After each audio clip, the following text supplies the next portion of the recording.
Եկեք տեսնենք, թե ինչպես կարող են ձեր սովորական գնումները ֆինանսավորել ապագան, բառացիորեն։ Սա գիտաֆանտաստիկա է թվում։ Այո, բայց Solar 5.2 էկոհամակարգը հենց դա էլ նպատակ ունի։ Տեսնենք ինչպես։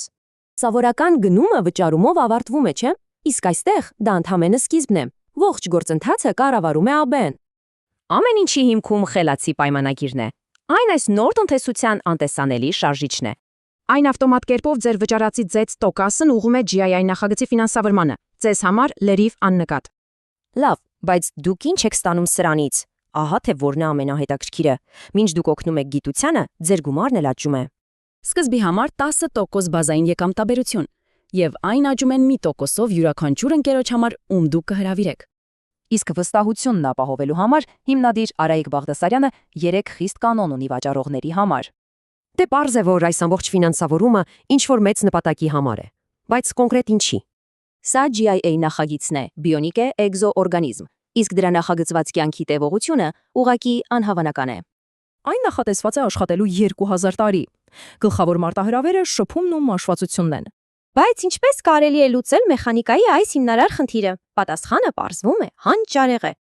Բան այն է, որ վակուումը դրսում չէ, այն ներսում է։ Բոլոր շարժիչները հերմետիկ պարկուճներում են։ Տեսեք տարբերությունը։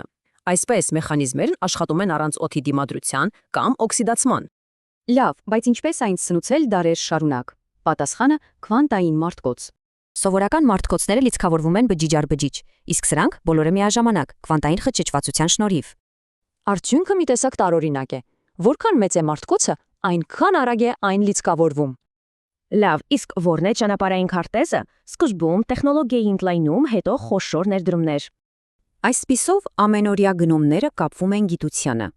բայց սա մի հետաքրքիր հակասության է բերում։ Պատկերացրեք, մենք ովքեր ապրում ենք մոտ 80 տարի, ստեղծում ենք մարմիններ, որոնք կգոյատևեն 2000 տարի։ Ստացվում է մենք հեռուստացույցի քեշբեքով վճարում ենք անմահ մարմինների համար, իսկ սա մի սադրիչ հարց է առաջացնում։ Ով կամ գուցե ինչը կկառավարի այս մարմինները, երբ դրանք մեզնից հազարամյակներով երկար ապրեն։